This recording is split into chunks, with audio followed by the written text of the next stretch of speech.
Good afternoon, everyone. My name is Luis Martinez, and in this video, I'm going to explain how I apply two translation technique, literal translation and calque. In my text about the lustrous volcano of El Salvador, I will explain why I use each technique and show how they appear in different parts of the translation. Using the next color. For cal, I use the red color, and for literal translation I use the blue color. First of all, I would like to give a meaning about what is calque. Calque means borrowing the structure or expression directly from the source language, even though it's not always natural in a target language. It's a word for word adaptation, but not idiomatic. I use this technique in the following words. The first word is tierra de volcanes or land of volcano. In Spanish, tierra de volcanes is a phrase often used to describe El Salvador. It's translated directly as land of volcano, and there is a calque because English does not normally use this exact phrase. Yes, but it keeps the original poetic style. The next one is firma topográfica or topography signature. This is a metaphor from Spanish and English, and we don't usually say topographic signature, but I kept the original metaphor using a calque. The next one is rastro geográfico or geographical footprint. Same idea. It is a poetic or metaphorical expression in Spanish, and I kept the image even though it's not common in English. The next word is marcas geográfica or geographical marks in English. Not a natural phrase in English, but it kept the structure and meaning from the Spanish. The next word is marcadores históricos or historical markers.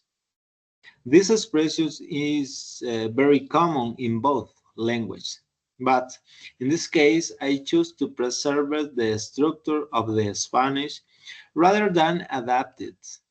Yes, the next one is picos tocados por las nubes, peaks touched by clouds. In this case, it's a poetic image, and it's translated directly to keep the beauty and style of the original. The next word is gigantes activos or active giants. A metaphorical expression, and I kept the same words, even though active giants isn't typically in English. The next one is inspiran asombro, inspire away. I use this phrase, inspire away, because it's a direct adaptation of inspiran asombro. The next one is picos imponentes, imposing peaks.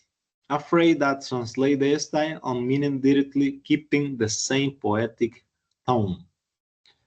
The next word that I chose is suelo volcánico, rico, rich volcanic soil.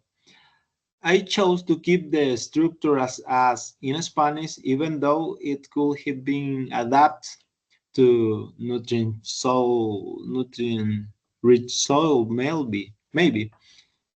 The next one is vistas sobreacogedoras. Are we experiencing views?